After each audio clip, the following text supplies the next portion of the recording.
नमस्कार, दैनिक शिव टाइम में आप सबका स्वागत है। मैं रश्मि शर्मा, कैमरामैन शुभम भगत के साथ। आपने कैप्शन तो पढ़ लिया होगा कि आखिर किस तरह की सियासत चल रही है जम्मू कश्मीर में, या फिर से कोशिश की जा रही है जनता को बेवकूफ़ बनाने की। ऑल पार्टी मीट, जहां पर एक तरफ जनता के मुद्दे थे, जनता की परेशानियां थी, युवा के सवाल थे, वहीं दूसरी तरफ कश्मीरी माइग्रेंट्स के को लेकर भी काफ़ी रोष था। ऑल पार्टी मीटिंग के बाद भी कश्मीरी माइग्रेंट्स द्वारा प्रेस क्लब में धरना प्रदर्शन किए गए।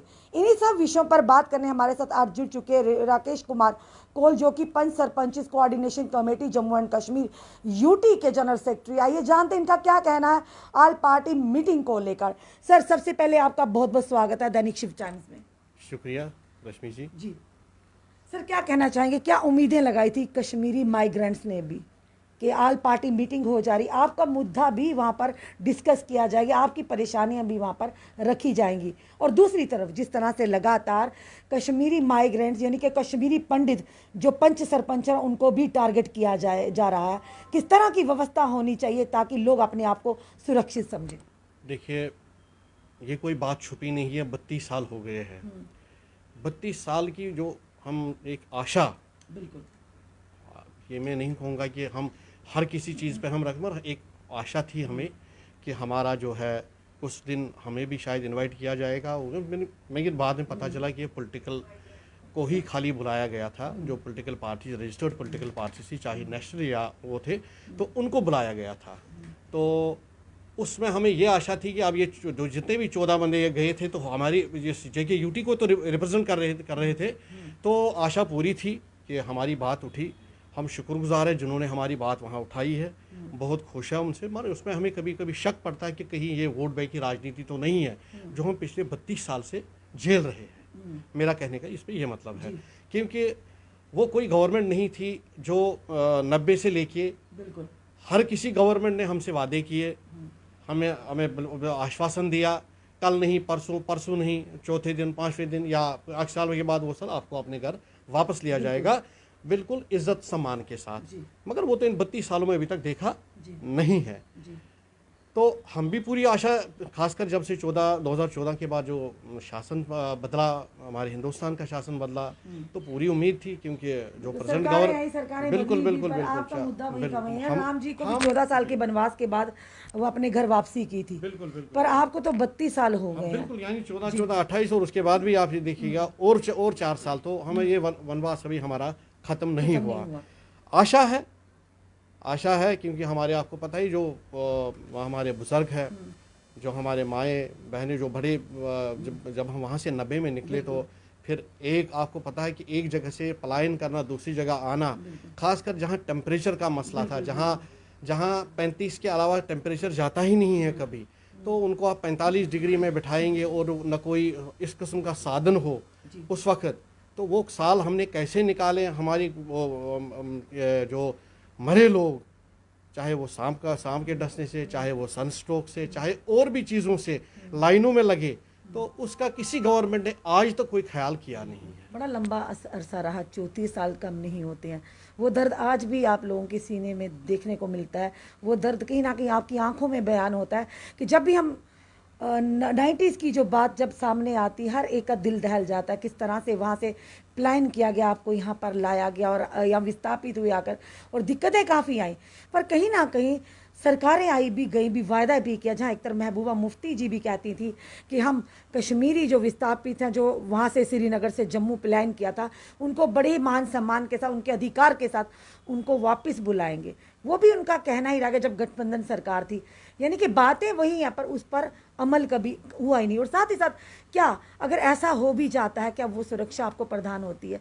क्या आप डर के साए से बाहर निकल कर वह रह पाएंगे? ये बड़ा सवाल है।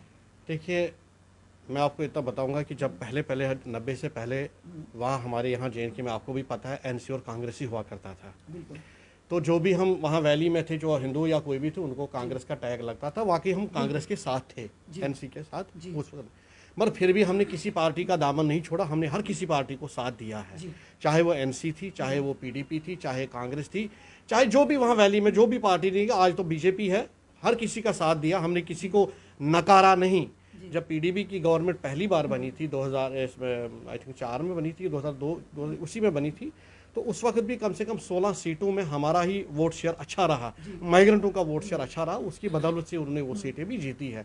वादे तो उन्होंने बहुत किए थे हमारे साथ, मगर उन वादों पर वो कभी खरे नहीं उतरे। राकेश जी, जिस तरह से आपने कहा हमने दामन थामा हर पार्टी का, जब आपने दामन, आपके वोट बैंक से ये लोग नेता भी बने हैं, पार्टियां जीती भी हैं, क्या उन पार्टियों ने, उन नेताओं ने आपकी उंगली पकड़कर क्या आपको उस पार ले जाने की कोशिश की? सिर्फ बातों से ही आपको लोगों को यानी कि किस्म टाला जा रहा था? नहीं, जब हमारा वोट का जो वो सिलसिला बनता रहा, हमारी जो कास्ट ऑफ वोटिंग, जो हम वोट डालने के, उस प्रक्रिया को इतना सख्त कर दिया, इतना सख्त कर दिया कि हमारे 10% वोट भी नहीं पड़ रहे थे उस टाइम पे। वजह क्या थी? वजह था कि हमारे को एक वोट डाले, और जब हिंदुस्तान में कहीं इलेक्शन होता है ना, तो गवर्नमेंट की फैसिलिटीज होती है, सब कुछ होता है, और नज़दीक पोलिंग स्टेशन होता था। हमारे को क्या किया उन्होंने, उनको बोला 4 बार हमें 4 फार्म भरने होते थे, उसके बाद हमें वोट मिलता था, फिर उसको पोस्ट करना था, फिर बड़ी मतलब इस गर्मी में कोई बुजुर्ग निकलेगा, 4 बार निकलेगा उस वोट के लिए, इतनी सख्त प्रक्रिया हमारी की गई थी। जम्मू भी आप बात करें। अच्छा, उसके अलावा अगर आप देखेंगे, जो हमारे जहाँ जहाँ हम रहते थे, उन इलाकों को ऐसे डिवाइड किया गया है कि हम कहीं मेजॉरिटी में ही नहीं है। आप हबकतल की सीट लीजिए, उसको हिस्से कर दिए गए, उसको दूसरी कॉन्स्टिट्यूएंसी के साथ, ताकि जहां हमारा थोड़ा सा आधार था वहां वो रखा नहीं उन्होंने। मेरा ही अपना गाँव बोलता हूँ, जो मैं जहां मैं होना चाहिए था वहां मैं हूँ नहीं, मैं किसी और हल्के में रखा गया हूँ। मतलब ऐसी डिमार्केशन की गई है, ऐसी डिमार्केशन सोच समझ के डिमार्केशन की गई है। इस पर भी हम गवर्नमेंट से बात कर रहे हैं कि हमें कम से कम 3 सीटें रिजर्व कर रहा है, क्योंकि डिलिमिटेशन तो हो रहा है।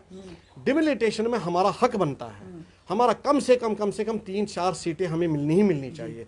अगर 3 वैली में देंगे, जगती टाउनशिप बहुत बड़ा है, जहाँ करीबन 5000 लोग मतलब फैमिलीज रहती है। बिल्कुल। उसके अलावा हमें राज्यसभा सीट, पार्लियामेंट सीट, उसकी तो हकदार हैं हम। अगर लद्दाख या कारगिल में उतनी आबादी, उससे ज़्यादा तो हमारी आबादी है, हम तो 4-5 लाख तो है ही है, तो इसमें हमारा हक बनता है, हमारा हक छीनना नहीं चाहिए। हम ये है कि हमने हर वक्त गवर्नमेंट ऑफ इंडिया का साथ दिया, चाहे सख्ती थी चाहे कुछ था, हमने हर वक्त कदम से कदम मिलाया उनको। तो इसके लिए उनको भी थोड़ा सा ख्याल रखना चाहिए। नहीं, इन्होंने इतनी कुर्बानी दी है, सब कुछ छोड़ दिया हमने, जब खुद तो हम नहीं निकले, सब कुछ छोड़ दिया वहाँ हमने। आज भी अगर मैं जब कभी जाता, मौका मिलता, अपने का, मैं अपने वो जो मकान है, जो 3 मंजिला मकान था, उसका तो मैं मिट्टी का ढेर देखता हूँ। ठीक है, सेब का बाग था, सेब का बाग भी काट दिया। मेरी जैसे तो सबकी हालत ऐसी है, मैं पर्टिकुलर अपनी नहीं बात, सबकी हालत ऐसी है। अब इसको गवर्नमेंट देखो क्या बात हुई है, अगर 90 में लोग थोड़े से अवेयर होते, मुसलमान कम्युनिटी की बात कर रहा हूँ, उसके साथ जो ये लीडर थे उस टाइम पे, जो खुद पहले भागे, और अगर दिल्ली में सरकार थोड़ी अच्छी सरकार थी, अगर अच्छी होती, हिम्मत वाली सरकार होती, शायद इतना नुकसान नहीं होना था, और मिलिटेंसी इतने पीक पे नहीं जाती। आप मानते कश्मीर की जो सियासत थी, कश्मीर की जो नेता थे, जो अपने आप को ठेकेदार बताते, कहीं ना कहीं उन लोगों की गलतियों की सजा आप लोगों ने भुगती है?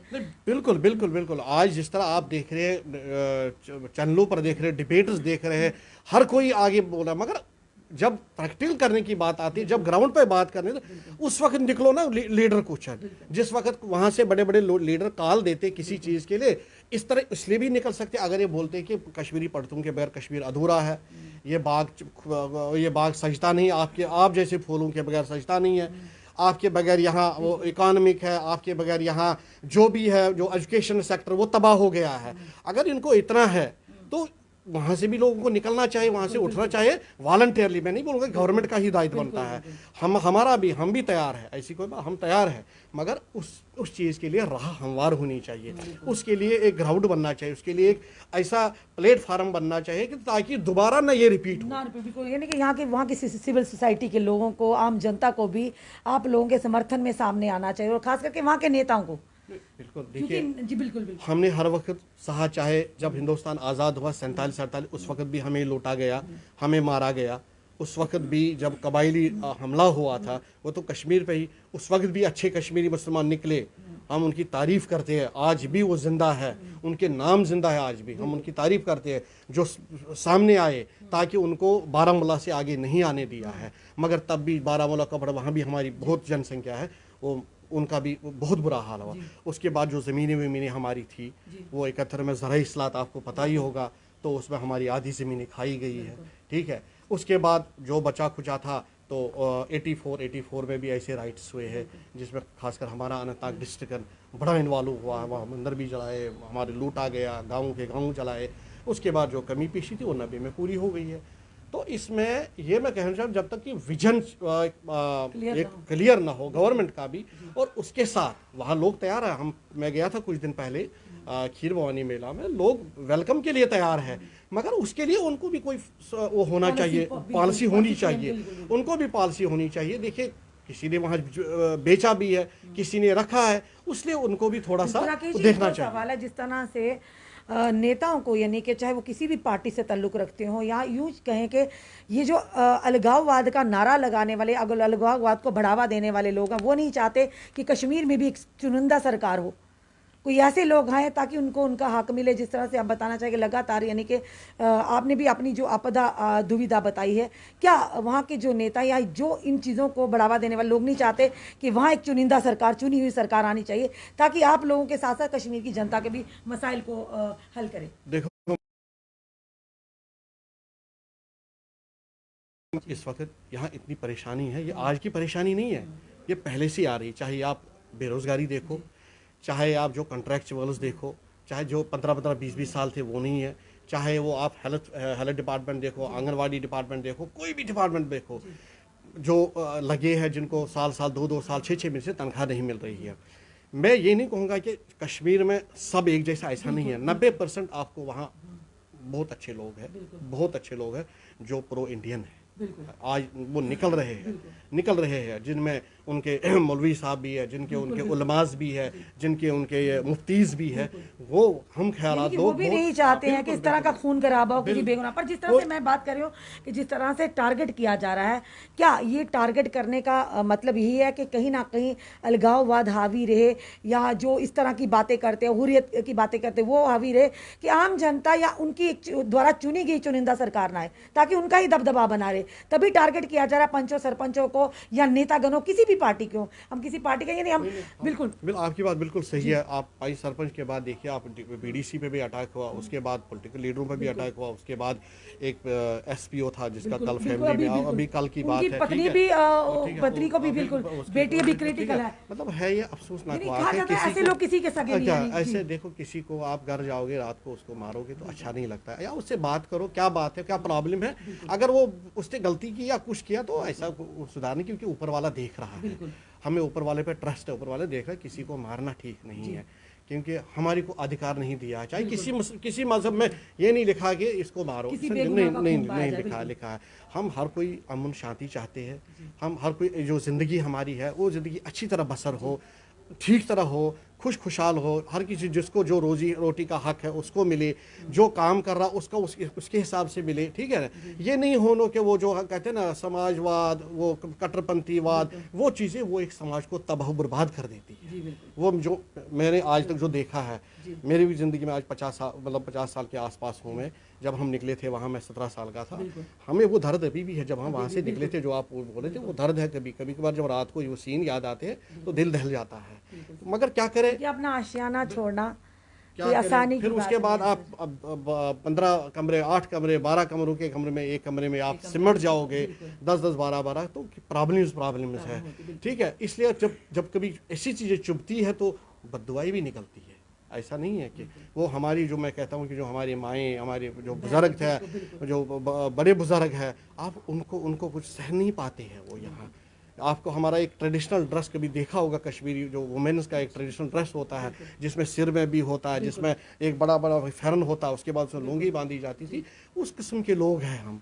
तो हमने कभी इन चीज़ों पर ध्यान नहीं दिया कि वो है, हम हर वक्त अमन और शांति के साथ ही चले, और आज तक किसी को हमारी तरफ से कहीं नुकसान नहीं पहुँचा था।